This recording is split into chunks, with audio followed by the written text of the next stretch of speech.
महान निर्माता की योजना, आदम, नूह और यीशु में छुपा सत्य। परमेश्वर हमारा निर्माणकर्ता और वस्तुकार। यीशु मसीह के नाम में आपका स्वागत है। कुछ पल के लिए अपने हाथों को देखिए। वे एक फोन, एक उपकरण या एक कलम पकड़े हुए हो सकते हैं। हर काम, हर कार्य, चाहे घर बनाना हो या बगीचे की देखभाल करना हो, एक गहरी स्वाभाविक मानवीय इच्छा का प्रतिबिंब है, बनाना और निर्माण करना। लेकिन ये प्रेरणा कहाँ से आती है? क्या आप जानते हैं कि हमारे कुलपति यानी पेट्रियार्क्स क्या व्यवसाय यानी काम किया करते थे? आज हम बाइबल के माध्यम से एक अविश्वसनीय यात्रा पर जा रहे हैं। हमारे शुरुआती कुलपतियों, किसानों, चरवाहों, निर्माताओं के हाथों को देखेंगे और हम ये खोज करेंगे कि कैसे उनके साधारण व्यवसायों ने परमेश्वर, हमारे अंतिम निर्माता और भवन निर्माणकर्ता की ओर संकेत किया। How our patriarchs hands point to God, our maker and builder. हम अक्सर बाइबल के पात्रों को केवल विश्वास के पुरुष के रूप में सोचते हैं, लेकिन वे व्यापार के पुरुष भी थे। कैन भूमि जोतने वाला था, हाबिल भेड़ें चराने वाला था, इब्राहिम एक चरवाहा था। बाइबल हमें ये सब बताने की जहमत क्यों उठाती है? क्योंकि हर खेत जिसे उन्होंने जोता है, हर बाड़ जिसे उन्होंने बनाया, वो एक महान दिव्य कार्य की छाया थी। उनके हाथ एक सत्य का अभ्यास कर रहे थे जिसे यीशु एक दिन प्रकट करेंगे, कि परमेश्वर सृष्टि के, उद्धार के और हमारे अनंत घर के मुख्य वस्तुकार हैं। आइए देखें कि परमेश्वर ने शुरुआत से ही क्या निर्धारित किया था। ये सब मिट्टी में शुरू होता है।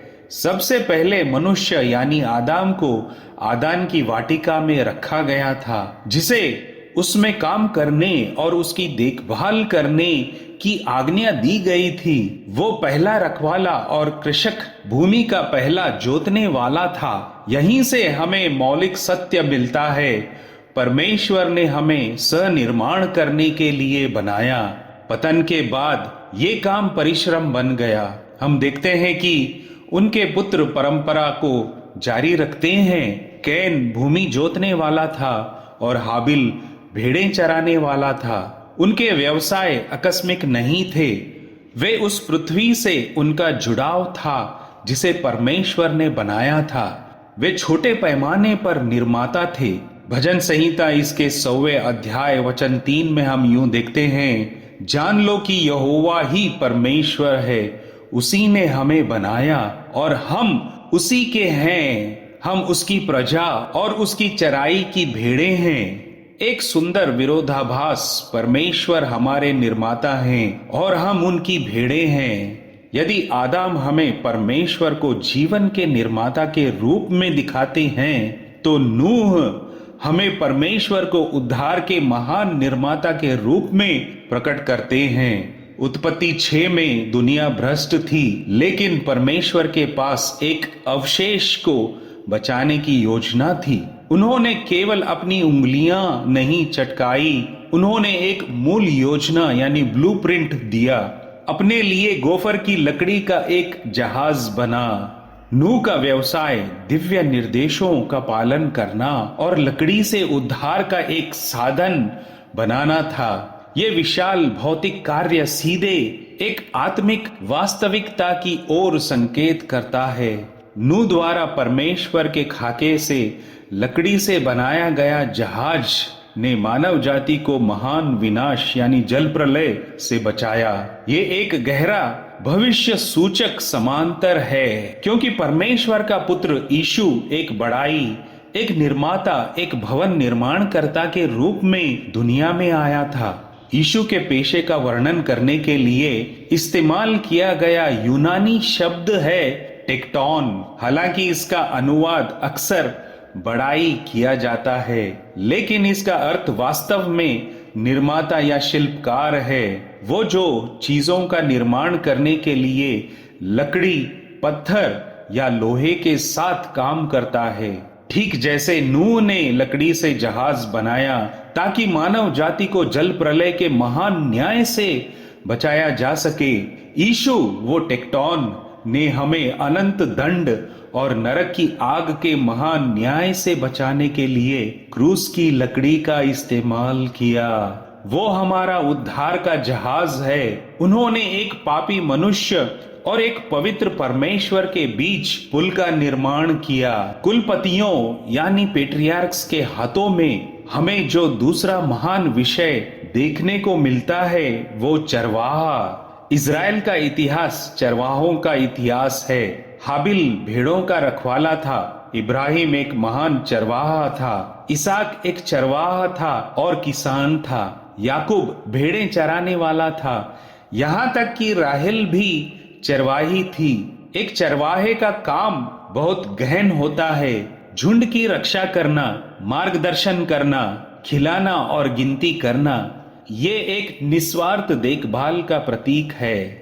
ये पेशा सिर्फ एक नौकरी नहीं थी, ये नेतृत्व के लिए परमेश्वर का प्रशिक्षण मैदान था। मूसा, इससे पहले कि परमेश्वर ने उसे मिस्र के दासत्व से अपने झुंड यानी इजरायलियों का नेतृत्व करने के लिए बुलाया, वो मिदियान में 40 वर्षों तक एक चरवाहा था। राजा दाऊद, परमेश्वर द्वारा उसे अपनी प्रजा इज़राइल की चरवाही करने के लिए बुलाए जाने से पहले वो एक साधारण चरवाहा लड़का था, भेड़ों की देखभाल करता था। परमेश्वर ने उन पुरुषों को लिया जो छोटी चीजों में भेड़ों की देखभाल करने में विश्वासी थे और उन्हें अपनी प्रजा पर शासक बनाया। क्यों? हमें ये दिखाने के लिए कि वो अंतिम विश्वासी अगुवा है। यीशु पूरी तरह से इस वंश को पूरा करते हैं। वो सिर्फ चरवाहों में से नहीं आए, वो चरवाहा हैं। यूहन्ना इसके 10वें अध्याय वचन 11 में यीशु यूं कहते हैं, अच्छा चरवाहा मैं हूँ, अच्छा चरवाहा भेड़ों के लिए अपना प्राण देता है।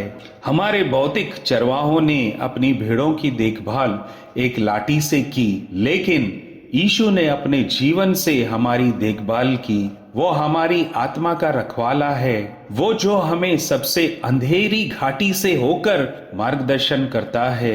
वो है जो खोई हुई एक भेड़ के पीछे जाता है। हमने यीशु को अपने उद्धार का निर्माता, क्रूस और हमारी आत्माओं का चरवाहा देखा है। अब आइए उनकी चल रही निर्माण परियोजना कलीसिया पर नजर डालें। मत्ती के 16वें अध्याय वचन 18 में यीशु प्रसिद्ध रूप से पतरस से कहते हैं, और मैं तुझसे कहता हूं कि तू पतरस है और मैं इस चट्टान पर अपनी कलीसिया बनाऊंगा और अधोलोक के द्वार उस पर प्रबल ना होंगे। क्रिया पर ध्यान दें, मैं बनाऊंगा। यीशु सक्रिय वर्तमान निर्माता है। वो सिर्फ हमारी नींव नहीं है, वो पत्थरों को इकट्ठा करने वाले हैं। हर विश्वासी एक जीवित पत्थर है जिसे उसकी अनंत संरचना में रखा जा रहा है। पहले पत्रस 2 अध्याय वचन 5 में हम यूं देखते हैं, तुम स्वयं भी जीवित पत्थरों के समान आत्मिक घर के रूप में बनाए जाते हो। और ये निर्माण परियोजना कहाँ जा रही है? हमारे अनंत घर तक। ठीक जैसे नूह ने शारीरिक सुरक्षा का स्थान बनाया, यीशु ने उन लोगों के लिए अनंत सुरक्षा का स्थान बना रहे हैं जो विश्वास करते हैं। यूहन्ना इसके 14वें अध्याय वचन 2 और 3 में यीशु यूं कहते हैं, मेरे पिता के घर में बहुत से रहने के स्थान हैं, यदि ना हो तो मैं तुमसे कह देता कि मैं तुम्हारे लिए जगह तैयार करने जाता हूं, और यदि मैं जाकर तुम्हारे लिए जगह तैयार करूं तो फिर आकर तुम्हें अपने यहाँ ले जाऊंगा कि जहां मैं रहूं वहां तुम भी रहो। विश्वास ही से अब्राहम जब बुलाया गया तो आज्ञा मानकर ऐसी जगह निकल गया जिसे मिरास में लेने वाला था, और ये ना जानता था कि मैं किधर जाता हूं, तो भी निकल गया। विश्वास ही से उसने प्रतिज्ञा किए हुए देश में, पराये देश में परदेशी के समान रहकर इसहाक और याकूब समेत जो उसके साथ उसी प्रतिज्ञा के वारिस थे, तंबुओं में वास किया, क्योंकि वो उस स्थिर रहने वाले नगर की बाट जोता था जिसका रचने वाला और बनाने वाला परमेश्वर है। दिव्य खाका पूरा हो गया है। बड़ाई निर्माता टेक्टोन न्याय के विनाश से मुक्त हमारे अंतिम निवास स्थान के निर्माण के लिए आगे बढ़ गया है। तो कुलपतियों के हाथों में क्या संदेश है? यह है कि परमेश्वर अत्यंत व्यवहारिक और अद्भुत रूप से गहन है। हर बार जब कैन ने जोता तो उसने काम की आवश्यकता को दर्शाया। हर बार जब दाऊद ने चरवाही की तो उसने परम अच्छे चरवाहा के लिए मार्ग तैयार किया। हर बार जब नूह ने हथौड़ा चलाया तो उसने उस अंतिम निर्माता की ओर संकेत किया जो हमें क्रूस की लकड़ी से बचाएगा। इज़राइल का निर्माता, भवन निर्माण करता, चरवाहा अब हमारे नए जीवन का निर्माता, अपनी कलीसिया का भवन निर्माण करता और हमारी आत्माओं का चरवाहा है। इब्रानियों के 11वें अध्याय वचन 16 में हम यूं देखते हैं, पर वे एक उत्तम अर्थात स्वर्गीय देश के अभिलाषी हैं, इसीलिए परमेश्वर उनका परमेश्वर कहलाने में उनसे नहीं लजाता, क्योंकि उसने उनके लिए एक नगर तैयार किया है। उनकी अनंत इमारत का हिस्सा बनने का एकमात्र तरीका खुद को एक जीवित पत्थर के रूप में रखना और महान निर्माता पर भरोसा करना है। क्या आप यीशु में विश्वास करते हैं? यदि हाँ, तो आपकी जगह तैयार की जा रही है। यदि नहीं, तो आज वो दिन है जब जहाज में प्रवेश करें। अच्छे चरवाहा की देखभाल को स्वीकार करें और निर्माता को अपनी आत्मा को बचाने दें। क्या आप चाहेंगे कि महान निर्माता आज ही आपके अनंत जीवन का निर्माण शुरू करें? परमेश्वर आपको आशीष दे और आपकी रक्षा करें।